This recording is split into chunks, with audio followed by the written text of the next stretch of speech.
Welcome to Vibrant. నేను మీ శివాని. టాలీవుడ్ నుంచి పెద్ద నిర్మాతలు ప్రభుత్వాలను సంప్రదిస్తూ తమ భారీ బడ్జెట్ చిత్రాలకు కొన్ని వెసులుబాట్లు కావాలని కోరుతూ ఉంటున్నారు. అయితే అదనపు షోలు కావాలని, అదే విధంగా టికెట్ల రేట్లు కూడా పెంచాలని రిక్వెస్ట్లు కూడా పెడుతున్నారు. వాటికి ప్రభుత్వాలు కూడా సానుకూలంగా స్పందిస్తున్నాయి. కావాల్సినవన్నీ కూడా అందిస్తున్నామంటున్నారు. అయితే తెలంగాణ సీఎం రేవంత్ రెడ్డి మాత్రం కాస్త విభిన్నంగా ఆలోచించారనే చెప్పాలి. అలాగా వెసులుబాట్లు కావాలని వచ్చే వారికి ఒక కండిషన్ పెట్టారు. మీ వ్యాపారం కోసం టికెట్ల రేట్లు పెంచమని అడగడం బాగుంది.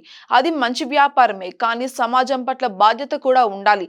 డ్రగ్స్, సైబర్ క్రైమ్ల మీద అవగాహన కల్పించేలాగా ఒక వీడియోని తయారు చేసి ఇస్తేనే కావాల్సిన అనుమతులు, అదే విధంగా వెసులుబాట్లు ఇస్తామని అన్నారు ఆయన. Cyber security bureau, anti narcotics bureau నూతన వాహన శ్రేణి ప్రారంభోత్సవ కార్యక్రమంలో సీఎం రేవంత్ రెడ్డి మాట్లాడుతూ పై విధంగా టాలీవుడ్ కు సూచనలు అయితే చేశారు.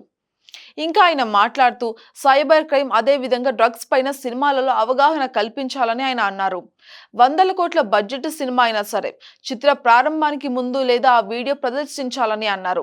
ఇక సినిమా టికెట్లు పెంచాలని ప్రభుత్వం దగ్గరకు వస్తున్నారని, కానీ వీటిపైన అవగాహన కల్పించడం లేదని ఆయన అన్నారు. సినిమాకు ముందు కానీ సినిమా తర్వాత అయినా కానీ 2 లేదా 3 నిమిషాల నిడివితో ఆ సినిమాలో ఆర్టిస్టులతో వీడియో ఒకటి చేసి అవగాహన కల్పించాలని, అలాగే చేసిన వారికే ఫెసిలిటీ మేము కల్పిస్తామని అన్నారు ఆయన.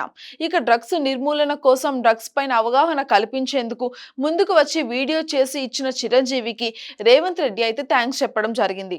ఇక సమాజం కోసం ఎంతో చేస్తున్నారు అని, ఎంతో తీసుకుంటున్నారని, ఇలా కొంతైనా తిరిగి ఇవ్వాలని, సినిమా వాళ్ళు డ్రగ్స్, సైబర్ క్రైమ్ మీద అవగాహన కల్పించేలాగా కొన్ని వీడియోలు చేయాల్సిందే అని, ఇక ఎంత పెద్ద వారైనా కూడా వాళ్ళు వచ్చినా కూడా అలాగే వీడియోలు ఇస్తేనే అనుమతులు అవన్నీ కూడా ఇవ్వనున్నామని అధికారులు రేవంత్ రెడ్డి అయితే సూచించారు.